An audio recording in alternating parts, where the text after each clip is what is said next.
I'm Susan McGinnis with Clean Skies News. The future of energy is the hot topic of discussion here at Harvard University, where they're holding a panel discussion held by the American Academy of Arts and Sciences on the future of energy. Joining me now is Steve Koonin. He is Undersecretary for Science at the Department of Energy. Steve, thanks for being here. I'm happy to be here. Tell me about, from your time so far at DOE and your years at BP, do you actually consider us and the world in an energy crisis? And if so, can technology get us out? Yes, we have two forms of crises. We have one associated with rising greenhouse gas concentrations in the atmosphere, and the other is associated with security of supply, being able to deliver oil for transportation, which is becoming increasingly localized geographically.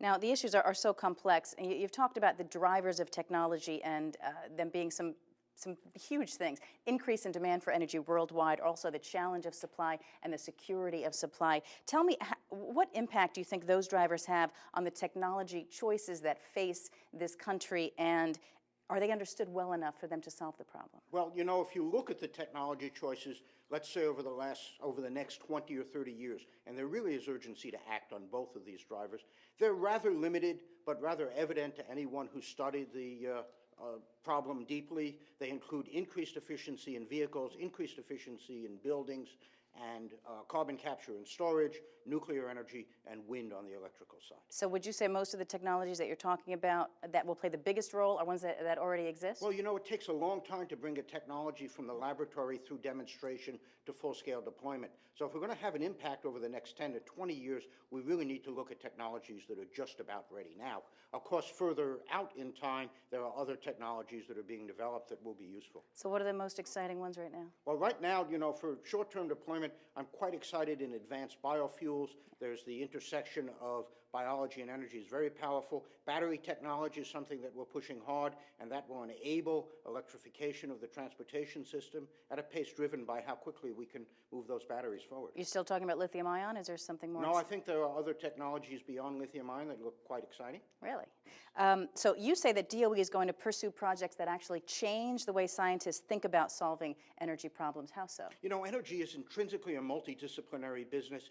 Chemistry, physics, economics, social science, they're all involved in getting energy systems deployed. We need to bring that expertise together in coherent ways, almost like a combination somewhere between a Manhattan Project and a WPA if we're going to really change the energy system. Now, you support nuclear, but of course that's a bit for the mid to longer term? Well, you know, I think we're ready to build nuclear plants in this country now, and we can get certainly a number of them built in this decade. My own sense is that if we're going to have a material impact on the emissions problem in the next 20 or 30 years, nuclear has got to be an important part of the picture. And the process to get there over at DOE, is it being streamlined and improved? Yes, we're working on improving the regulatory climate. We're also working on new technologies that will enhance the safety of nuclear energy, and also looking at what we do with the waste. What's your stand on the different fossil fuels? I assume we all want to get away from oil.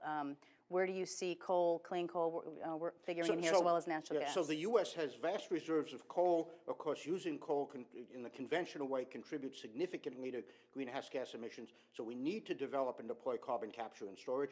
And then as a bridge to a zero carbon economy, we really need to look at gas. You know, technologies developed in the last 20 or 30 years have greatly increased the amount of gas that the U.S. can access domestically, and we need to push those forward. So as we see wind and solar pop up, elsewhere around this country, around other countries in the world, natural gas plants seem to be popping up as well. You see more of that happening here? Yes, natural gas is going to be an important part of the future for the next, say, 30 or 40 years.